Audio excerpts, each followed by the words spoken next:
capítulo 6, versículos do 15 ao 18. Um evangelho curtinho, mas bem rico. E disse-lhes: ide por todo o mundo e pregai o evangelho a toda criatura. Quem crer e for batizado será salvo, mas quem não crer será condenado.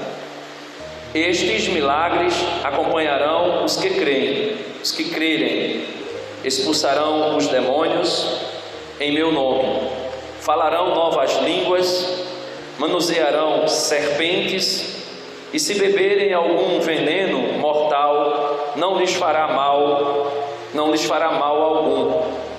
Imporão as mãos sobre os enfermos e eles ficarão curados. Palavra da salvação. Podemos sentar um pouquinho. Hoje conversão de São Paulo, dia 25. Então nós celebramos, toda a igreja celebra a conversão desse apóstolo que é chamado apóstolo dos gentios.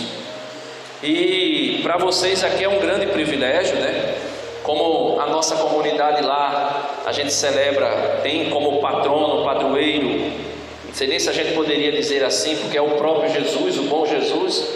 Vocês aqui têm um grande apóstolo chamado pelo próprio Jesus para ser aquele que evangelizaria os gentios, ou seja, que iria levar o evangelho para fora da comunidade judaica.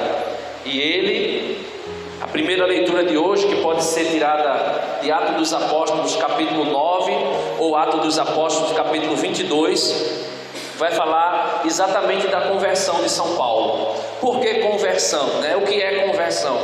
Conversão é mudar de vida, metanoia, mudar a maneira de pensar, a maneira de agir. Então, São Paulo, antes de ser São Paulo, era Saulo.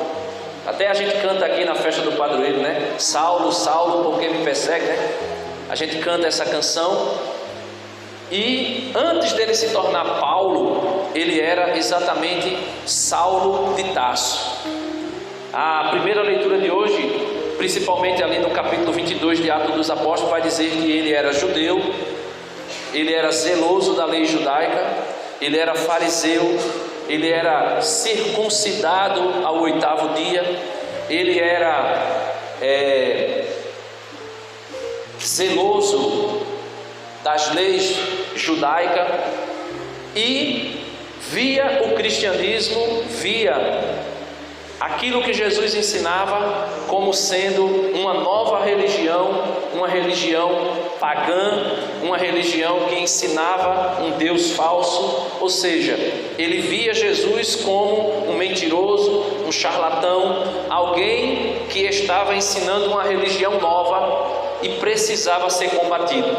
E ele era aluno de Gamaliel, um fariseu zeloso, e foi por meio dele que Paulo recebeu cartas de autorização para prender todos os discípulos de Jesus.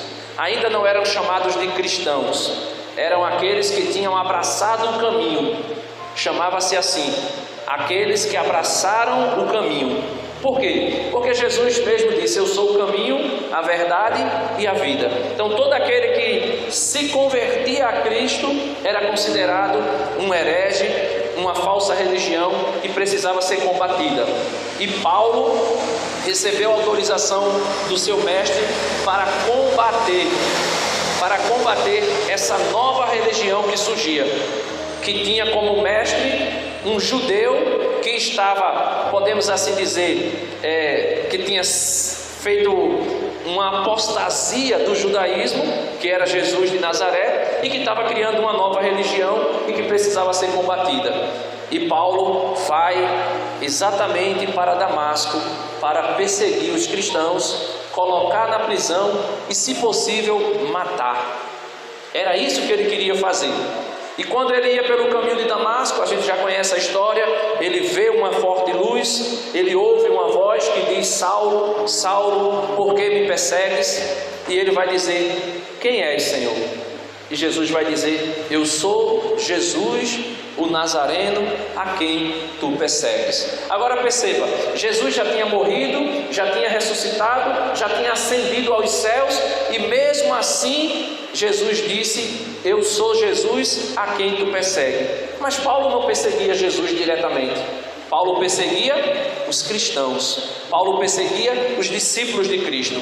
E é por isso que São Paulo, nas suas cartas, ele vai ensinar que Jesus é o cabeça da igreja, é a cabeça do seu corpo místico, que é a igreja.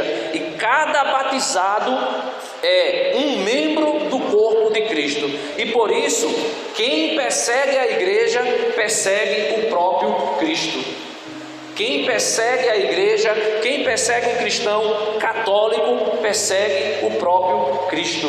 E é por isso que ele disse: por que tu me persegues? Ele diz: quem és, Senhor? Eu sou Jesus a quem tu persegues. Eu poderia falar aqui sobre todas as cartas de Paulo. Graças a Deus eu tenho muito costume de ler São Paulo, sou apaixonado por São Paulo. O Evangelho de São Lucas é narrado por São Paulo, podemos assim dizer, porque Lucas era discípulo de Paulo. O Atos dos Apóstolos, Lucas escreveu, mas estava escrevendo aquilo que Paulo pregou para ele. A carta aos Romanos é Paulo que escreve, a primeira carta aos Coríntios, a segunda carta aos Coríntios, a carta aos Gálatas, aos Efésios, aos Filipenses, aos Colossenses, primeira e segunda Tessalonicenses, e assim sucessivamente. Ou seja, quase todo o Novo Testamento foi escrito por São Paulo. E foi escrito para quê, meus irmãos? Foi escrito por quê? Os nossos irmãos separados, eles pensam que a Bíblia criou a igreja. Mas na verdade São Paulo, depois que se encontra com Jesus, vai até a casa de Ananias, recebe o batismo, recebe a imposição para ser um evangelizador dos gentios, dos pagãos, e vai evangelizar.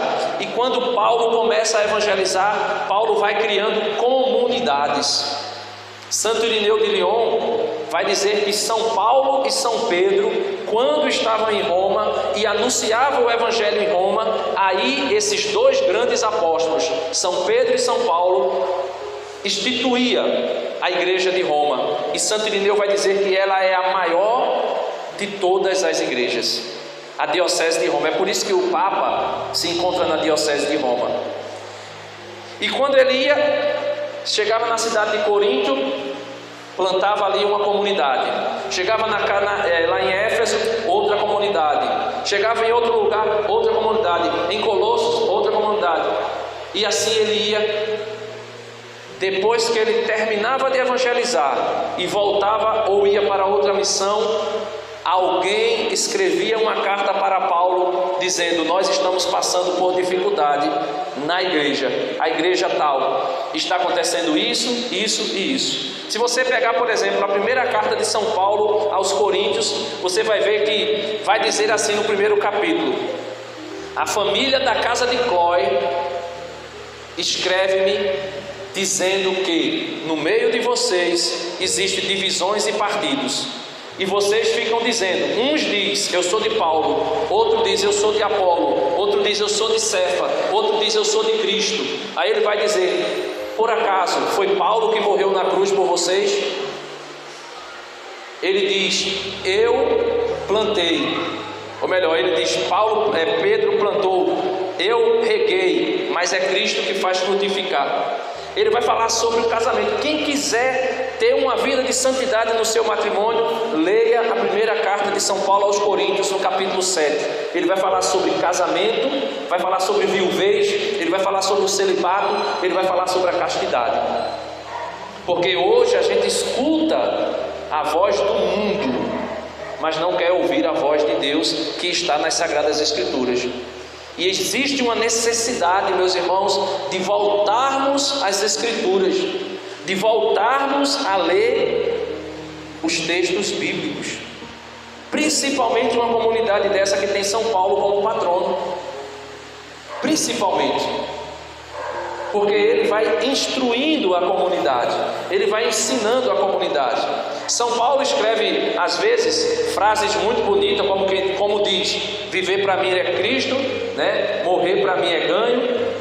Ele vai dizer: eu gostaria muito de ir agora para estar com Cristo, mas eu prefiro ficar aqui para que mais alguns de vocês possam ser convertidos. Ele diz: eu corri, encerrei minha carreira, travei o bom combate, estou preparado para receber a coroa da justiça. São palavras bonitas que muitas vezes a gente usa até nas nossas redes sociais, muitas vezes a gente usa até como jargão, mas na verdade a pergunta que fica é: eu estou usando na minha vida? Eu estou colocando isso para pautar a minha vida, para direcionar a minha vida?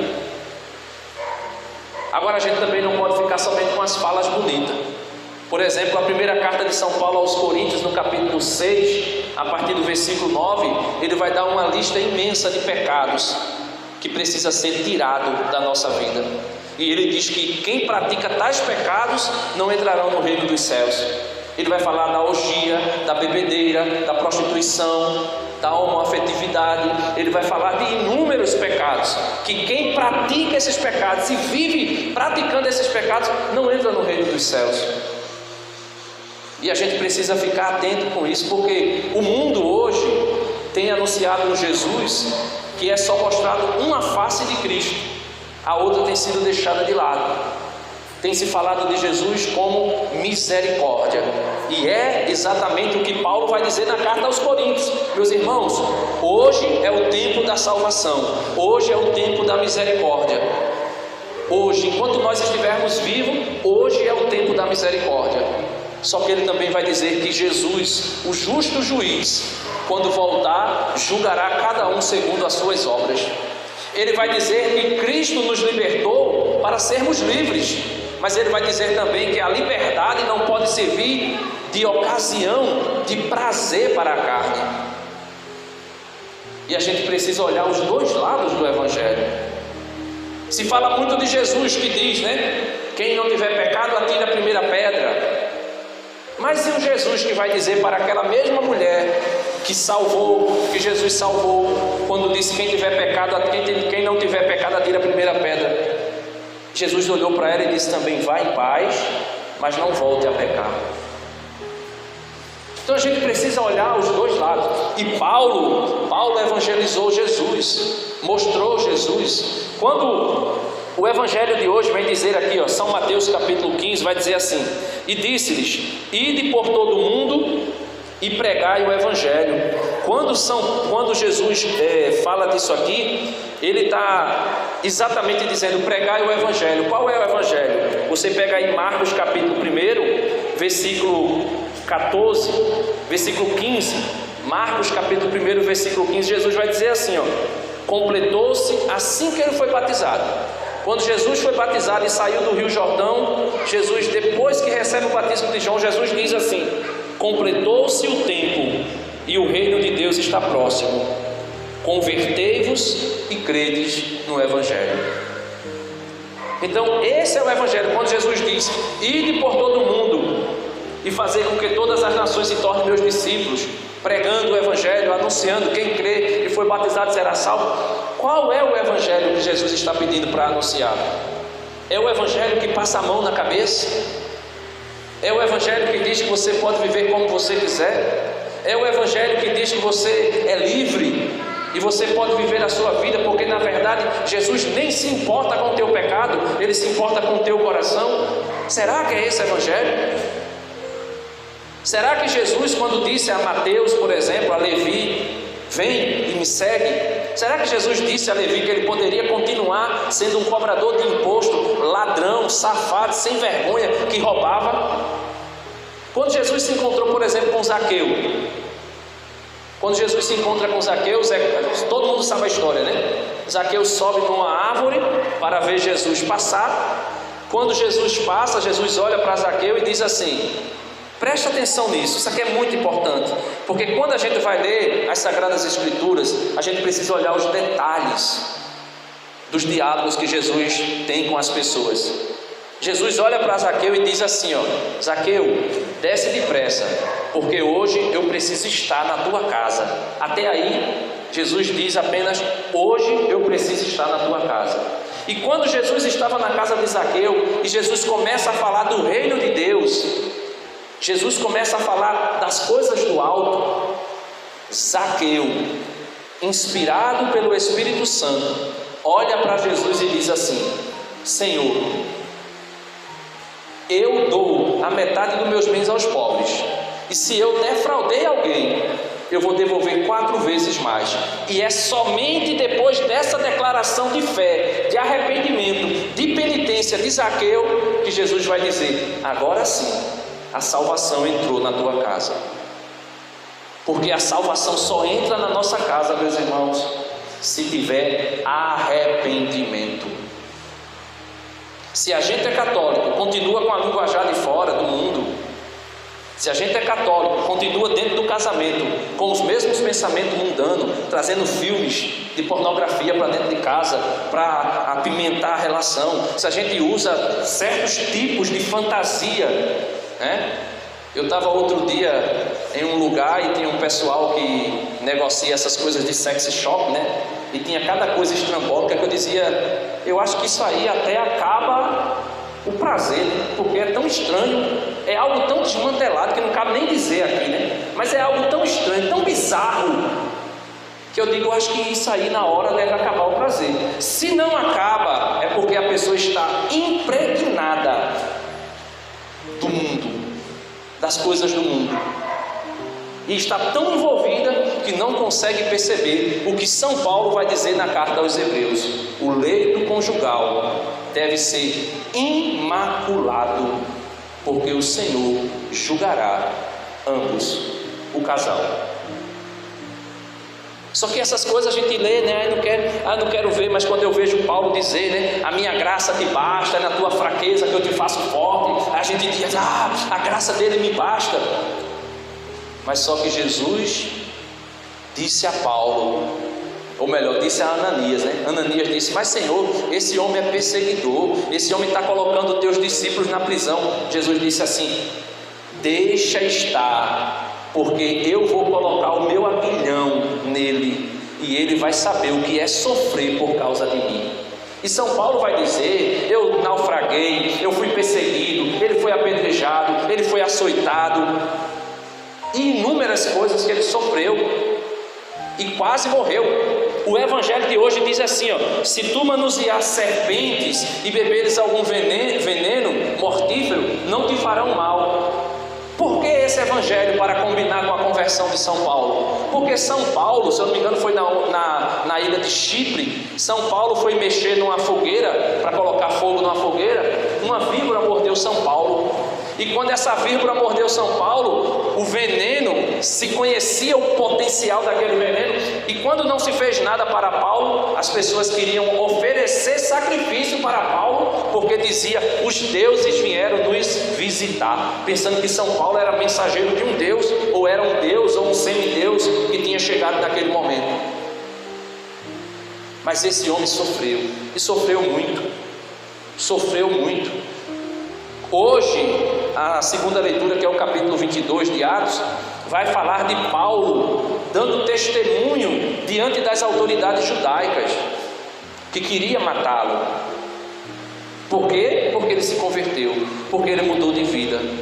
Quando a gente muda de vida, os nossos amigos, aqueles que estão conosco, eles são os primeiros a nos criticar. Eles são os primeiros a tirar pedra em nós. Eles são os primeiros a nos chicotear. Sabe por quê? Porque a gente não vai fumar mais maconha com eles, a gente não vai mais estar na prostituição com eles, a gente não vai estar mais traindo o marido ou a esposa com a amiga, né? Aí logo vão dizer: quem te viu, quem te vê. Eu te conheço, eu sei quem tu és. Tu hoje está pagando de santinho, mas eu sei quem tu és. A gente vai ser perseguido. São Paulo foi perseguido, Jesus foi perseguido, mas Jesus disse que todo aquele que perseverar até o fim será salvo. São Paulo vai dizer que ele completa na carne dele os sofrimentos que faltaram à paixão de Cristo. Não faltou nada não, viu? Quando ele fala isso, não é porque Jesus faltou sofrer alguma coisa, é porque como Jesus é a cabeça da igreja, a igreja tem que sofrer também como corpo.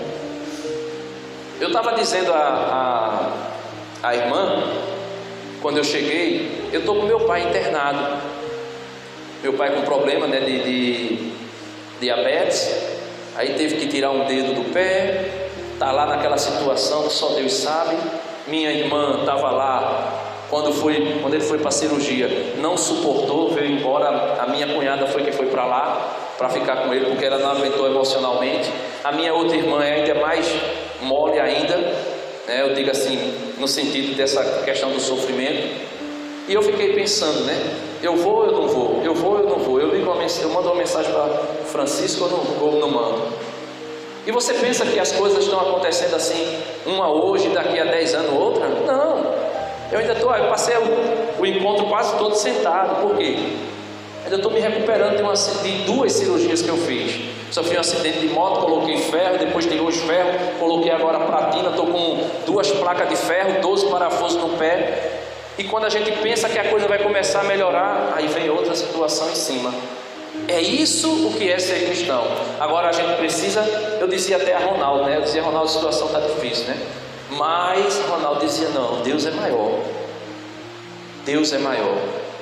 E São Paulo uma vez disse assim, Senhor, existe um espinho na minha carne, que me esbofeteia todos os dias, como se fosse um demônio, um espírito maligno. E ele diz assim, Paulo rogou 3 vezes pedindo ao Senhor que o tirasse, mas o Senhor não tirou. O Senhor não tirou e disse a Paulo, porque se eu tirar, Paulo, possa ser que tu se enche demais, cresça demais, se ache demais. Aí ele olha para Paulo e diz, a minha graça te basta, é na tua fraqueza que eu te faço forte, é no teu sofrimento que eu estou presente, é na tua tristeza que eu me faço presente, é na tua dor que eu me faço presente, é na tua angústia que eu me faço presente.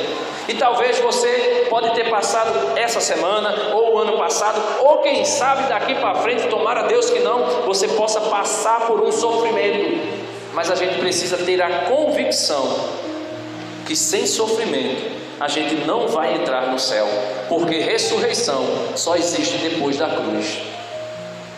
A ressurreição e a vitória só acontece depois da cruz. E o catecismo da igreja vai dizer que a igreja vai passar também por uma tribulação, por um sofrimento, por um calvário, assim como Cristo, nosso mestre, passou, a igreja passará. E é a chamada grande tribulação, a tribulação dos últimos dias.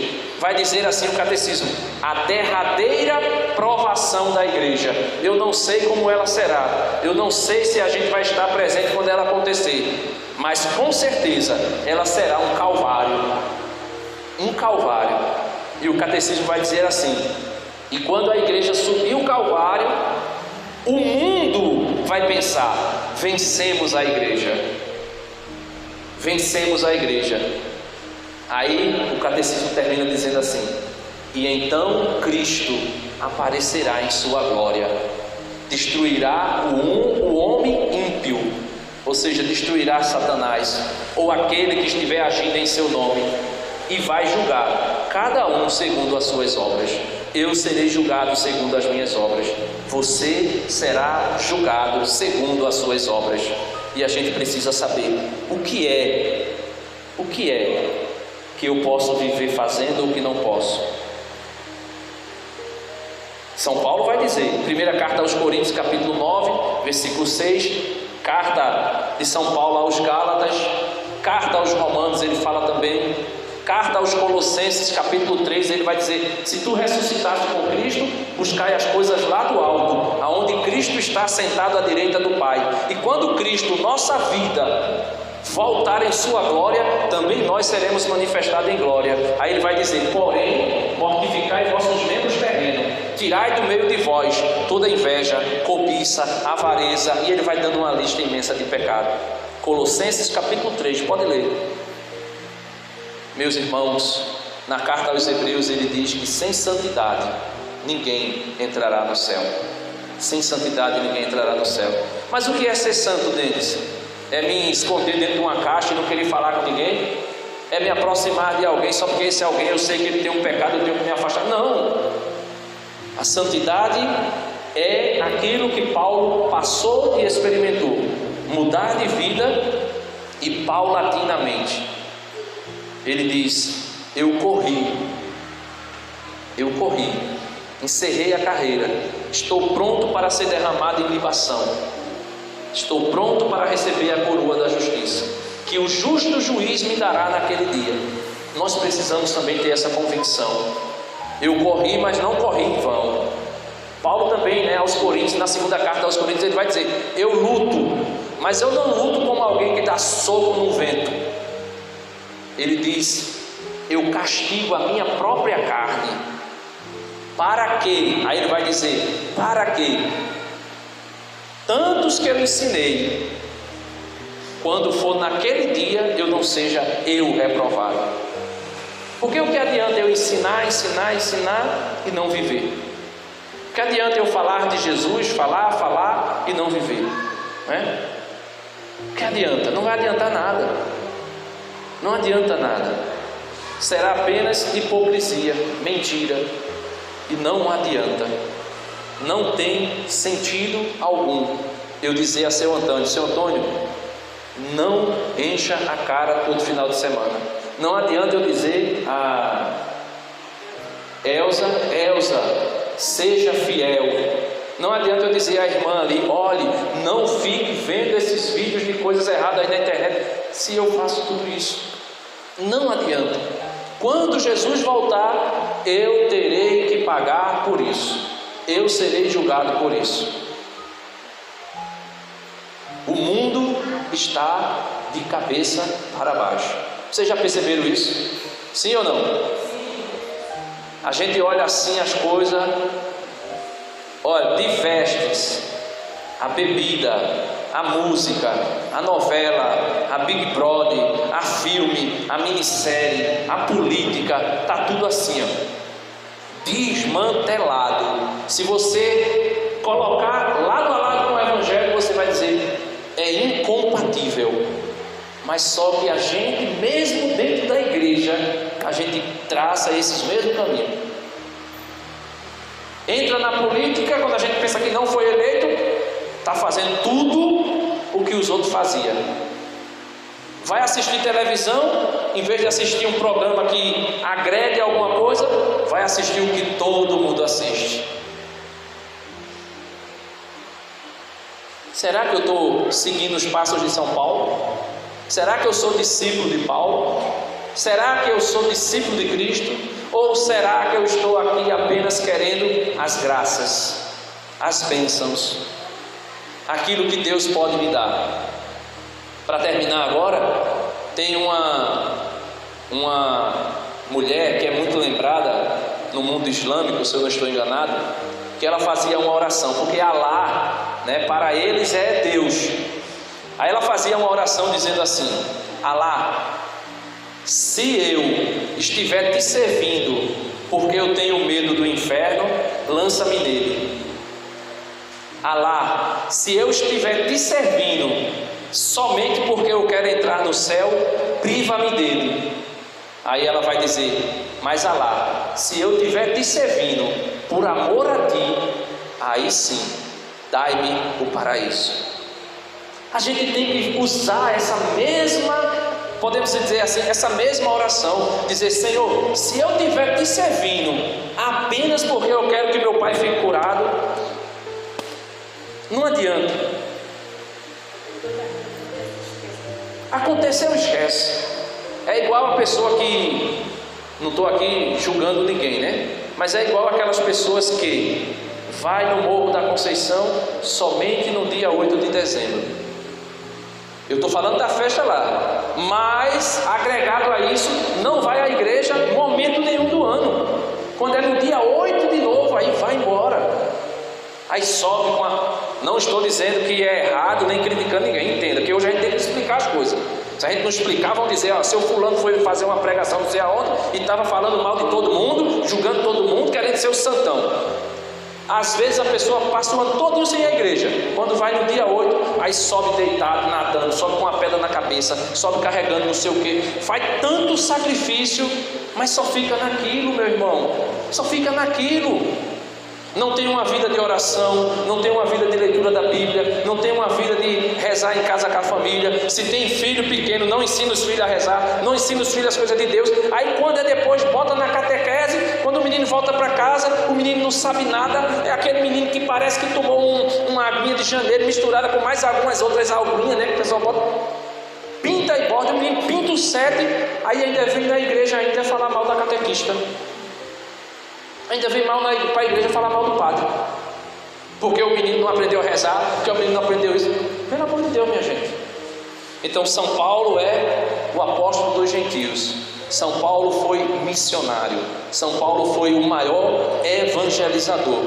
E São Paulo tem que ser exemplo para nós de santidade, de fidelidade, de perseverança diante de Jesus e também de evangelizador. Eu conversava com o irmão Ronaldo. Ele disse: como é que está a novena? Como é que está as missas aqui? Aí ele disse: vem bastante gente na missa, mas a gente olha para um lado para o outro, tem uma igreja em todo canto, né? É uma igreja, em todo canto tem uma igreja agora. E por incrível que pareça, tem católico que ainda fica achando que é a mesma coisa, que é o mesmo Deus, que é o mesmo Jesus. Olha, o meu Jesus, com todo respeito, não é o Jesus de Edir Macedo. O meu Jesus não é o Jesus daquele R.R. Soares. O meu Jesus não é o Jesus de Sila Malafaia.